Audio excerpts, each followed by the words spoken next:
Hello.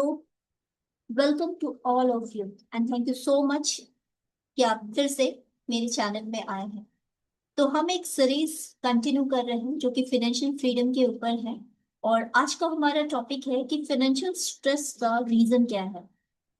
ठीक है, start करते हैं। कभी कभी हमें ऐसा लगता है कि पैसा आ तो रहा है, लेकिन फिर भी हमारी जो स्ट्रेस है, जो चिंता है, वो कभी खत्म नहीं हो रही है। सैलरी बढ़ती भी है, लेकिन फिर भी हमारी जो टेंशन है ना, वो खत्म ही नहीं होती है। और सबसे शॉकिंग बात तो ये है कि हमारा जो स्ट्रेस है ना, वो पैसों की कमी से नहीं है, बल्कि कंट्रोल की कमी से है।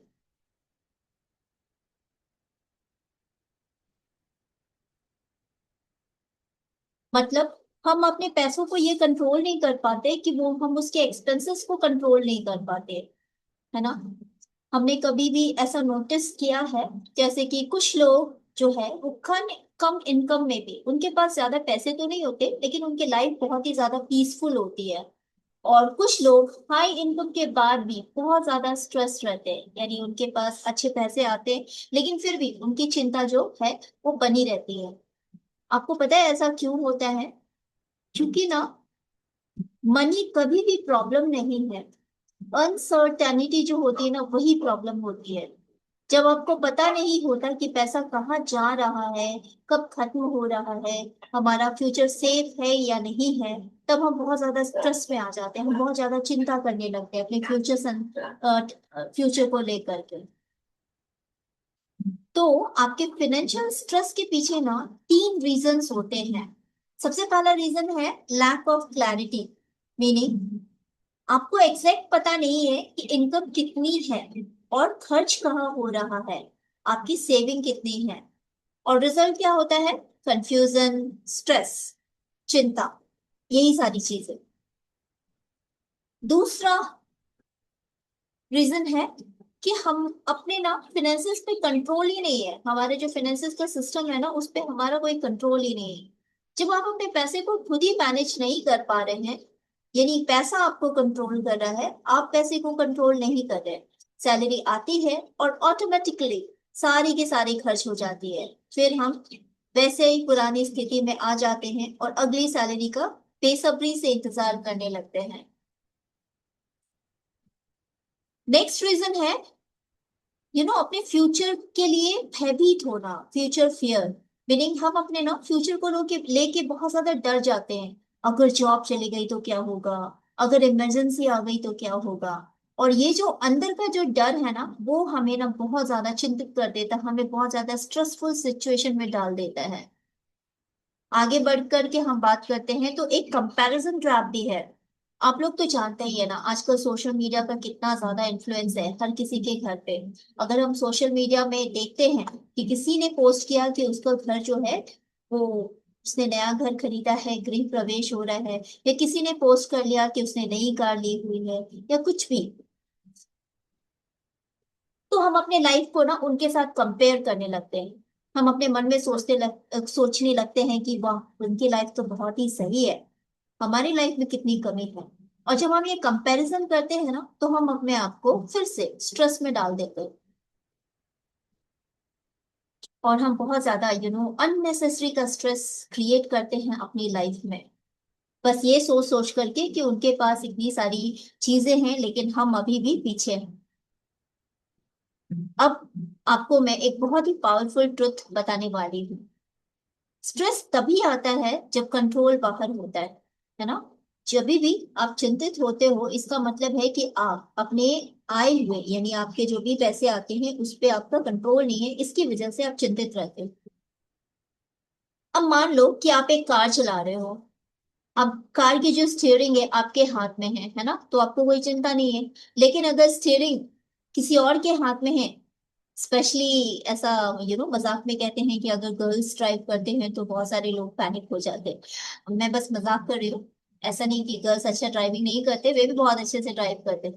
तो यहाँ पे मैं बस आपको ये बताने वाली हूँ कि स्टीयरिंग अगर किसी और के हाथ में होती है ना, तो पैनिक की अवस्था हमारे मन में आ जाती है ना। जब तक कि हम उन पे पूरी तरह से ट्रस्ट नहीं करते, फेथ नहीं करते, तब तक हम पैनिक रहते हैं। मनी के साथ भी ऐसा ही कुछ है। जब तक पैसा आपके कंट्रोल में होता है ना, तब तक आपको स्ट्रेस, आपके कंट्रोल में रहेगा पैसा, तब आपको स्ट्रेस नहीं आएगी। लेकिन अगर पैसा आपके कंट्रोल में नहीं है, यानी पैसे आ रहे हैं, पैसे जा रहे हैं, और आपको पता भी नहीं चल रहा है कि कहाँ कहाँ खर्च हो रहे हैं, तो हमेशा आप चिंतित रहोगे, आप परेशान रहोगे, अपने फ्यूचर को लेके, अपने बिल्स को लेकर के, और भी बहुत सारी चीजों, उन सबको लेकर। तो आज से ना आपको एक काम करना है। आपको अपने अंदर, जैसे हम लोग सॉफ्टवेयर इंस्टॉल करते हैं ना, तो वैसे ही आपके अंदर आपको एक न्यू बिलीफ सिस्टम को इंस्टॉल करना है। और वो बिलीफ सिस्टम क्या है? सबसे पहले आप अपने आप से कहना शुरू कीजिए, मैं अपने पैसों का मालिक हूँ, मैं क्लैरिटी क्रिएट करता हूँ या करती हूँ, और मैं कंट्रोल में हूँ। एक्चुअली ना अफर्मेशन जो होता है ना, हमारी लाइफ के बहुत इंपॉर्टेंट, बहुत इंपॉर्टेंट रोल प्ले करता है। अगर आप उस अफर्मेशन को ना केवल बोले नहीं, पर उसको महसूस करें, तो जब आप उसको महसूस करते हैं ना, तो आप देखोगे कि आपके लाइफ में ना पॉजिटिव चेंजेस स्टार्ट हो जाती है। अब हम कुछ प्रैक्टिकल स्टेप्स की बात करते हैं, you know how to remove financial stress. चलिए, सबसे पहले आप क्या कर सकते हो अपने फाइनेंशियल स्ट्रेस को रिमूव करने के लिए? सबसे पहले क्लैरिटी क्रिएट करो, है ना। आपको ना एक बार बैठ करके आप लिखो कि आपकी टोटल इनकम कितनी है, और आपकी मंथली एक्सपेंसेस कितनी है। और अगर आपने लोन ले रखा है या किसी से उधार लेके रखा है, कैसा भी उधार, तो आप उन सबको लिखो। और आपकी सेविंग कितनी है, ये सारी चीजें ना आप लिखो। ये बहुत ही सिंपल एक्सरसाइज है, और ये 50% आपका स्ट्रेस वैसे ही खत्म कर देगा, जब आपको आपके मनी के बारे में टोटल अवेयरनेस होगी। दूसरा आप स्टेप ये ले सकते हो कि बकेट सिस्टम को अपनाओ। मतलब आप अपने पैसे को ना 3 हिस्सों में डिवाइड कर दीजिए। पहला जो आपका हिस्सा होता है ना, 50% बिल्स के, रेंट्स के लिए आप डिवोट कर दीजिए अपने मनी को। दूसरा जो है ना, जो वॉन्ट, यानी जैसे लाइफस्टाइल की चीजें होती है, मैंने ये ड्रेस लिया, मैंने वो ड्रेस लिया, मैंने ये सामान खरीद लिया। वॉन्ट्स इट मीन्स दैट ना, कि वो आपके लिए बहुत ज्यादा अर्जेंटली रिक्वायर्ड नहीं है, लेकिन है, आप उसको चाहते हो आपके लाइफ में इंक्लूड होना, उसके बिना भी काम हो रहा है, लेकिन अगर वो हो तो और ज्यादा लाइफ कंफर्टेबल हो जाएगी। तो ये आपका वॉन्ट्स है। तो आप अपने सैलरी के 30% जो है, वो लाइफस्टाइल को दे सकते हो, अपने वॉन्ट्स, अपनी चीजों को, अपनी निजी जरूरतों को दे सकते हो। और 20% जो है ना, आप अपने फ्यूचर के लिए सेविंग या इन्वेस्टमेंट में डाल सकते हो। तो इन 3 कैटेगरी में जब अपने पैसों को डिवाइड करना शुरू करोगे, आप धीरे धीरे क्या देखोगे कि आप हर महीने अगर सेविंग करना शुरू करते हो, तो एक बार को जा करके आपके पास अच्छे खासे पैसे जमा हो जाएंगे। उन पैसों को आप किसी चीज में इन्वेस्ट करते हो सकता है कि आप जॉब करते करते कुछ साइड बिजनेस पे स्टार्ट कर दिए हो, तो उसके लिए अगर आपको कुछ मशीन खरीदनी हो, या फिर कुछ आप स्किल को डेवलप करना चाहते हो ताकि आपको प्रमोशन मिल सके आपके खुद के कंपनी में, वो भी आप कर सकते हो। तो इन्वेस्टमेंट का मतलब है ना, जिससे कि आप सीख करके, अपने स्किल को डेवलप करके, या कोई मशीन खरीद करके, कुछ ऐसी चीज करके, जिससे कि आपको ना फ्यूचर में आप इनकम जनरेट कर सके। और सेविंग जो है, वो आपको थोड़ा प्रोटेक्शन प्रोवाइड करती है ना। तो आप इन्वेस्टमेंट एंड सेविंग को जरूर करें। तो इन 3 कैटेगरी में अपने पैसों को डिवाइड करें। सबसे पहला आपकी नीड, जो कि आपके बिल्स है, जो कि आपको पे करना हर महीना जरूरी है ना। बिल्स है, रेंट है, लोन अगर आपने लिया है तो वो इम्पोर्टेंट है, आपको हर महीने देने होंगे। वांट्स मतलब जो इमीडिएटली जरूरी नहीं है, बट अगर फिर भी मिल जाए तो अच्छा है, तो वो आपके बॉन्ड्स है। जैसे कि मेरे पास कवर्ड में बहुत सारी साड़ियां हैं, लेकिन फिर मैं एक पार्टी में जा रही हूँ, मैं चाहती हूँ मेरे पास एक नया हो, तो वो बहुत बहुत जरूरी नहीं है मैं उससे ले लूं। मैं अपनी स्टॉक वाली साड़ी भी पहन सकती हूँ, लेकिन मैं चाहती हूँ कि मेरे पास वो हो। तो ये चीज आप 30% असाइन कर सकते हो इन सब जैसी चीजों के लिए। और फ्यूचर के लिए यानी 20% आप सेविंग और इन्वेस्टमेंट में डाल सकते हो।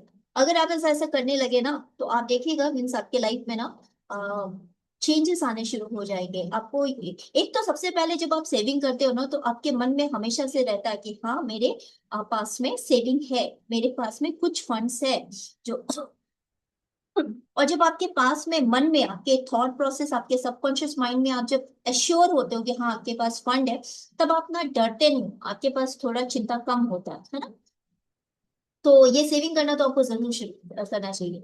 आपने देखा ना, जब के भी मान लो कि आपकी सैलरी चली जाती है, सैलरी पूरी की पूरी खत्म हो गई और आपके पास आपके अकाउंट में कुछ नहीं बता, तो आप उस पर्सन को सोचो कि मीन्स उसकी अवस्था क्या होगी, कि अगर कुछ इमरजेंसी, उसके अंदर इतना डर होता है, इतनी चिंता होती है कि अगर कुछ और जरूरत पड़ गई तो मुझे फिर से किसी से उधार लेना पड़ सकता है, या मतलब मैं कैसे वो काम को हैंडल करूंगा। तो वो बहुत बहुत ही ज्यादा चिंतित में रहता है। जब भी कोई इंसान चिंता में रहता है, इसका मतलब है कि वो लो वाइब्रेशनल स्टेट में है। और जब हम लो वाइब्रेशनल स्टेट में होते हैं तब हम पॉजिटिव चीजों को अट्रैक्ट नहीं कर पाते हैं। तो इन सब चीजों को थोड़ा ध्यान में रखना है। हम आगे बढ़ते हैं। आपको ना अपने लिए एक इमरजेंसी फंड बनाना चाहिए। ठीक है, कम से कम 3 से 6 महीने तक का एक्सपेंसेस।